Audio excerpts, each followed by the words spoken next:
Sebelumnya, perkenalkan nama saya Yuyun Masrofatul Lailia dari Prodi Tadris Matematika IAIN Kediri. Pada pembahasan sebelumnya, telah dibahas pandangan kognitif menurut Piaget dan Branner.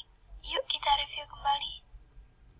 Menurut pandangan Piaget, tahap perkembangan kognitif ada 4, yaitu tahap sensorik-motorik, tahap pra-operasional, tahap operasional konkret, dan tahap operasional formal. Sedangkan menurut pandangan Branner, tahap perkembangan kognitif ada 3, yaitu tahap enaktif, tahap aikonik, dan tahap simbolik.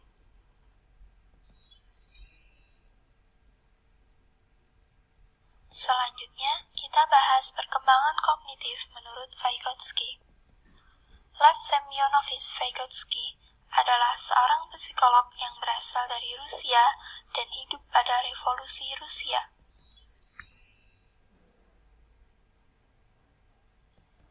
Teori perkembangan kognitif menurut Vygotsky yaitu anak memiliki kemampuan kognitif sendiri dan dibantu oleh orang tua atau orang-orang sekitarnya. Dengan demikian, anak dapat memahami dan mengerti apa saja yang mereka lakukan. Beda dengan teori perkembangan kognitif menurut Piaget yaitu, pada hakikatnya anak memiliki kemampuan kognitifnya sendiri sejak lahir. Teori perkembangan kognitif Vygotsky terbagi menjadi 3, yaitu A. Zona perkembangan proksimal. Tugas-tugas yang sulit bagi anak untuk dikuasai sendiri, tapi dapat dibantu oleh orang lain yang lebih dewasa agar mudah mengerjakan tugas-tugas tersebut. Tahapan pada zona ini ada 4, yaitu more dependence to outer state, tahap di mana kinerja anak mendapat banyak bantuan dari pihak lain. Selanjutnya, less dependence external assistance state, tahap di mana kinerja anak tidak lagi terlalu banyak mengharap bantuan dari orang lain. Internalization and automation state, tahap di mana kinerja anak sudah lebih terinternalisasi secara otomatis. Dan yang terakhir, the automation state, tahap di mana kinerja anak mampu mengeluarkan perasaan dari kalbu, jiwa dan emosinya yang dilakukan secara berulang-ulang. Yang B, zona scaffolding. Pada zona ini, guru, orang tua, atau orang lain mendukung perkembangan pembelajaran anak dengan menyediakan bantuan-bantuan pada anak untuk mencapai tahapan-tahapan yang dituju. C. Bahasa dan pemikiran.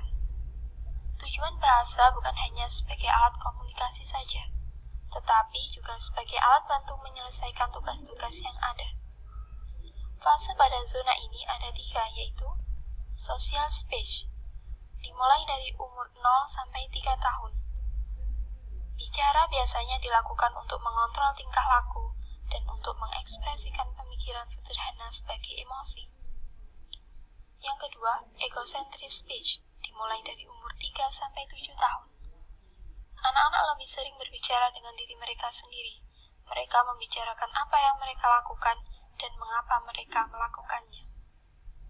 Yang ketiga, inner speech, dimulai dari umur 7 sampai dewasa. Pada tahap ini, setiap individu telah sampai pada tipe fungsi mental yang lebih tinggi.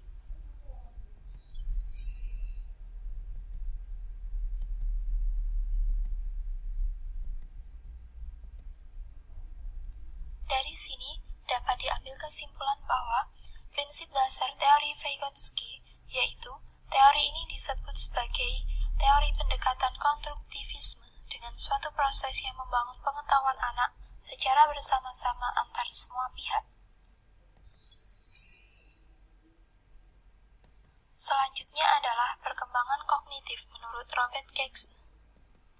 Robert Miles Gekse adalah seorang psikolog yang berasal dari Amerika.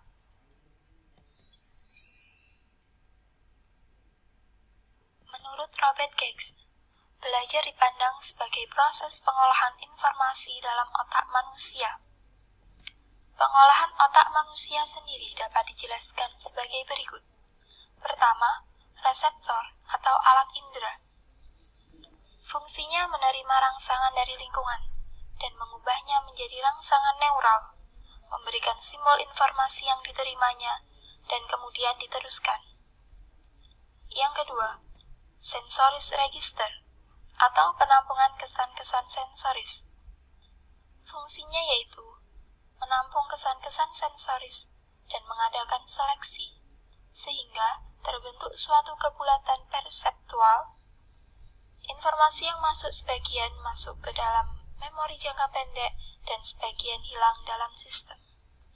Yang ketiga, short-term memory atau memori jangka pendek. Kapasitasnya sangat terbatas. Waktu penyimpanannya juga pendek. Informasi dalam memori ini dapat ditransformasi dalam bentuk kode-kode dan selanjutnya diteruskan ke memori jangka panjang. Yang keempat, long-term memory atau memori jangka panjang. Fungsinya menampung hasil pengolahan yang ada di memori jangka pendek. Informasi yang disimpan dalam jangka panjang bertahan lama dan siap untuk dipakai kapan saja. Yang kelima, response generator atau pencipta respon. Fungsinya yaitu menampung informasi yang tersimpan dalam memori jangka panjang dan mengubahnya menjadi reaksi jawaban.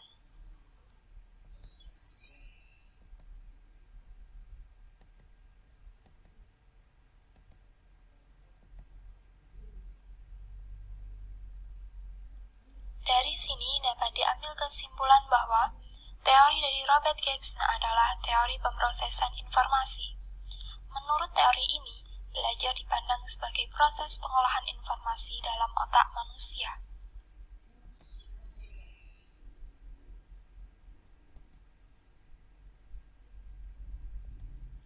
Selanjutnya yaitu perkembangan kognitif menurut Ausubel. David Ausubel adalah seorang psikolog dari Amerika yang lahir di Brookline.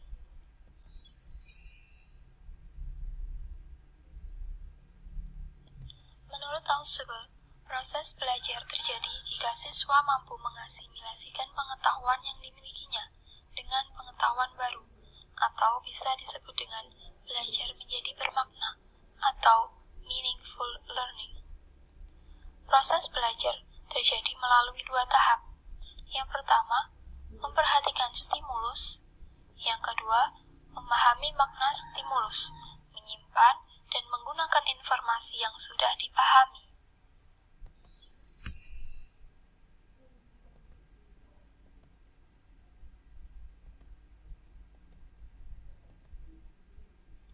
Dari sini dapat diambil kesimpulan bahwa prinsip dasar teori Ausubel yaitu siswa akan belajar dengan baik jika isi pelajarannya didefinisikan dan kemudian dipresentasikan dengan baik dan tepat kepada siswa atau advanced organizer. Advanced organizer adalah konsep atau informasi umum yang mewadahi seluruh isi pelajaran yang akan dipelajari oleh siswa.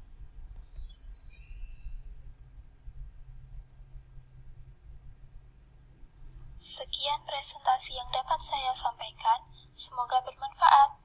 Jangan lupa like dan subscribe channel kami dan nyalakan loncengnya.